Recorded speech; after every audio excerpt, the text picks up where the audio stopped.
நாக்கில் வச்சோடனே கரையிற மாதிரி ஒரு சூப்பரான அல்வா. ரொம்ப ஈஸி, பிகினர்ஸ் கூட ஈஸியாக செஞ்சிடலாம். கண்டிப்பாக ட்ரை பண்ணி பாருங்கள். சுகர், கலர் எதுவுமே இல்லாமல் குழந்தைங்களுக்கு ரொம்ப ஹெல்த்தியாக இந்த மாதிரி ஒரு அல்வா செஞ்சு கொடுத்தீங்கன்னா கண்டிப்பாக இஷ்டப்பட்டு சாப்பிடுவாங்க.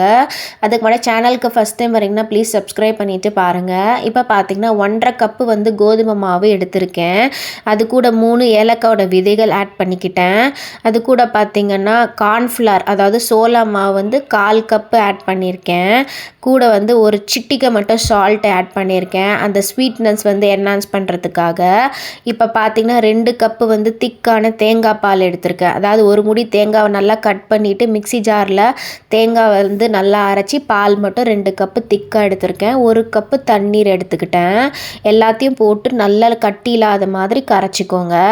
இப்போ சப்போஸ் நீங்கள் ரொம்ப கட்டி வந்து ஸ்பூன்லேயோ இல்லை கரண்டியில் கரைக்க முடியல அப்படின்னு நினச்சிங்கன்னா மிக்சி ஜாரில் ஒரு ஊற்றிட்டு அதை வந்து ஒரு திருப்பிக்கோங்க. என்கிட்ட வந்து பிளெண்டர் இருந்துச்சு, ஸோ அதனால் நான் பிளெண்டர்லேயே வந்து நல்லா லம்ப்ஸ் இல்லாத மாதிரி கலக்கி வச்சுக்கிட்டேன். முக்கியமாக கட்டி இல்லாத மாதிரி இருந்துச்சுன்னா தான் நம்மளுக்கு வந்து திப்பி வந்து நிறைய வேஸ்ட் ஆகாமல் கொஞ்சமாக வேஸ்ட்டாக இருந்துச்சுன்னா பரவாயில்ல. இந்த டவ்வை வந்து நம்ம சூப்பராக ஒரு ஸ்ட்ரெயினர் போட்டு அழகாக ஃபில்டர் பண்ண போகிறோம். அந்த ஃபில்டர் பண்ண அந்த சிரப்பு தான், அந்த மாவை தான் நம்ம வந்து அல்வாவாக பண்ண போகிறோம். அதனால தான் இவ்வளோ சொல்கிறேன். கட்டி இல்லாத மாதிரி நல்லா மிக்சியில் போட்டு ஒரு அடி அடிச்சுக்கோங்க. நான் வந்து பிளெண்டரில் சூப்பராக அடிச்சுட்டு ஃபில்டர் பண்ணி வச்சுக்கிட்டேன். இப்போ இந்த டவ் கூட பார்த்திங்கன்னா சர்க்கரை எதுவும் கலர் எதுவும் ஆட் பண்ணாமல் வெல்லத்தை வச்சு தான் நம்ம ஆட் பண்ண போகிறோம். இப்போ பார்த்திங்கன்னா நல்லா கட்டி இல்லாத மாதிரி கலக்கிட்டு அந்த ஃபில்டர் பண்ணி எடுத்தாச்சு. இது கூட பார்த்திங்கன்னா நான் 1.5 கப்பு கோதுமை மாவுக்கு நான் 1/2 கப்பு வெல்லம் தான் ஆட் பண்ணேன். ஏன் அப்படின்னு பார்த்தீங்கன்னா ஆல்ரெடி நம்ம வந்து தேங்காய் பால் ஆட் பண்ணியிருக்கோம் இல்லையா, அதிலே கொஞ்சம் ஸ்வீட்னஸ் இருக்கும். அதனால் நான் 1/2 கப்பு மட்டும்தான் ஆட் பண்ணியிருக்கேன்.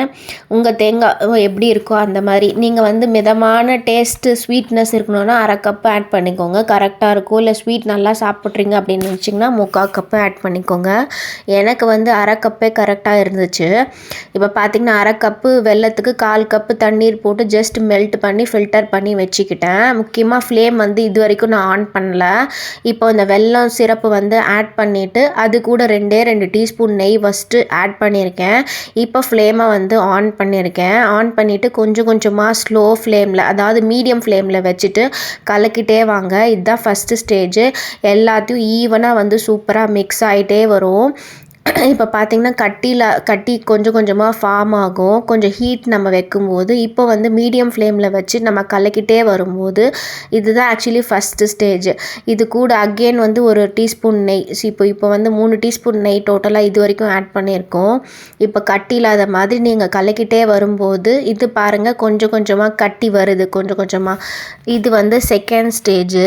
இப்போ பாருங்கள் இந்த தண்ணியெல்லாம் கட்டி இல்லாத மாதிரி. இப்போ கலர் வரத்துக்காக நான் எந்த ஆர்டிஃபிஷியல் கலர் ஆட் பண்ணாமல் கரெக்டாக 5 ஸ்ட்ராண்ட்ஸ் ஆஃப் குங்குமப்பூ எடுத்துட்டு நல்லா ஹாட் வாட்டரில் ஒரு 3 டீஸ்பூன் ஹாட் வாட்டரை சுட அதில் ஆட் பண்ணி ஒரு 10 நிமிஷம் வச்சுட்டேன். அந்த 10 நிமிஷம் வச்சதுக்கப்புறம் நான் வந்து அந்த குங்குமப்பூவை ஆட் பண்ணியிருக்கேன். நான் வீடியோக்காக தான் இந்த கலர் ஆட் பண்ணேன். உங்களுக்கு கலர் ஆட் பண்ணணும்னு அவசியம் இல்லை. சப்போஸ் ரொம்ப கலராக வேணும்னு நினச்சிங்கன்னா ஒரு பிஞ்ச் வந்து ஃபுட் கலர் ஆட் பண்ணிக்கோங்க. குங்குமப்பூ இல்லாத சமயத்தில் ஃபுட் கலர் ஆட் பண்ணிக்கோங்க. குங்குமப்பூ இருந்துச்சுன்னா அதையும் ஆட் பண்ணிக்கோங்க. ஃபஸ்ட்டு ஒரு 3 டீஸ்பூன், இப்போ ஒரு 2 டீஸ்பூன், 5 டீஸ்பூன் நெய் இது வரைக்கும் ஆட் பண்ணியிருக்கோம். நெய் கொஞ்சம் தாராளமாக இதுக்கு ஆட் பண்ணால் தான் நம்ம வந்து கடையில் வைக்கிற மாதிரி ஒரு அல்வா கன்சிஸ்டன்சிக்கு இதை எடுத்துகிட்டு வர முடியும். ஸோ அதனால தான் இப்போ வரைக்கும் நான் 5 டீஸ்பூன் நெய் ஆட் பண்ணியிருக்கேன். இப்போ 2 டீஸ்பூன் ஆட் பண்ணிவிட்டு நல்லா கட்டி இல்லாத மாதிரி கலக்கிட்டே வருங்க. இது வந்து தேர்ட் ஸ்டேஜ். பாருங்கள் அந்த கலர் கொஞ்சம் கொஞ்சமாக அந்த குங்குமப்பூவில் இருக்கிற கலரை வந்து பார்த்திங்கன்னா அந்த அல்வாவுக்கு கொஞ்சம் கொஞ்சமாக வந்துகிட்டே இருக்குது பாருங்கள். ஃபஸ்ட்டு ப்ரௌனாக இருந்துச்சு, இப்போ லைட் வந்து எல்லோ ப்ரௌனிஷாக இருக்குது. அகெயின் ஒரு டீஸ்பூன்லேருந்து 2 டீஸ்பூன் நெய் ஆட் பண்ணியிருக்கேன். இதுக்கு வந்து கொஞ்சம் நெய் தாராளமாக ஆட் பண்ணால் தான் நல்லாயிருக்கும் டேஸ்ட்டு. அந்த கிளாஸி கன்சிஸ்டன்சி வரணும் அப்படின்னு நினச்சிங்கன்னா கண்டிப்பாக வந்து நான் 5 அதுக்கப்புறமா இப்போ ஒரு 2 டீஸ்பூன், ஸோ டோட்டலாக வந்து 7 டீஸ்பூன் வந்து நெய் ஆட் பண்ணியிருக்கேன். இப்போ பார்த்தீங்கன்னா நல்லா கலக்கிட்டே வாங்க. ஒரு 10 நிமிஷம் கழிச்சு பார்த்தீங்க இது 4th ஸ்டேஜ். அந்த கலர்லாம் பாருங்கள் லைட் எல்லோ கலரில் இந்த இந்த அல்வா வந்து அப்படியே மின்னுது பாருங்கள் தக தக தகன்ட்டு. இப்போ மின்னதுக்கப்புறம் பார்த்தீங்கன்னா அடுத்த ஸ்டேஜ் பார்த்தீங்கன்னா இப்போ கொஞ்சம் கொஞ்சமாக லோ ஃப்ளேம்லேயே வச்சு கிட்டத்தட்ட ஒரு 10 நிமிஷம் திருப்பினதுக்கப்புறம் இந்த லைட் எல்லோ கலர் வந்து இப்போ பாருங்கள் கோல்டன் ப்ரௌனில் வந்துடுச்சு. இதுதான் வந்து லாஸ்ட் ஸ்டேஜு.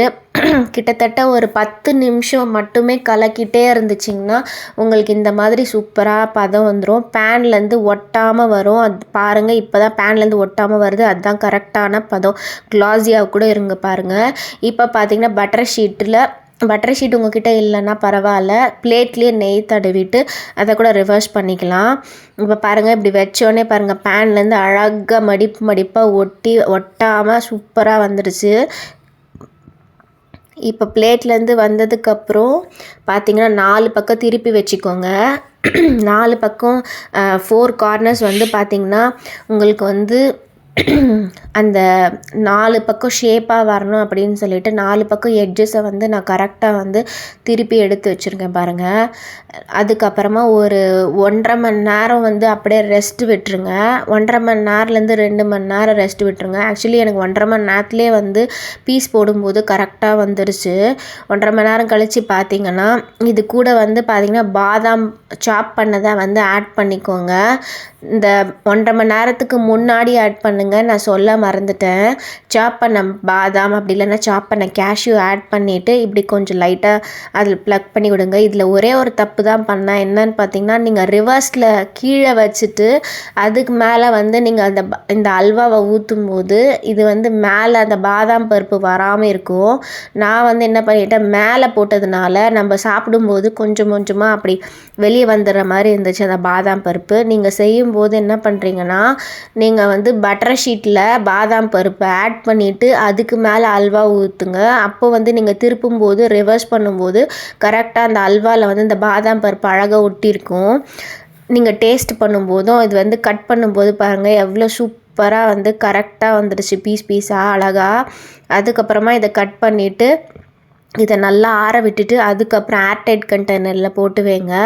1 வாரம் ஆனாலும் கெடாது. சூப்பராக இருக்கும் டேஸ்ட்டு. ஏன்னா வந்து இதில் வந்து நம்ம வெல்லம் நெய் நிறையவே ஆட் பண்ணியிருக்கிறதுனால அவ்வளோ சீக்கிரமாக கெடாது. குழந்தைங்களுக்கு தேங்காய் பால் வச்சு இந்த மாதிரி சூப்பராக ட்ரை பண்ணி பிடிச்சது லைக் தட்டு.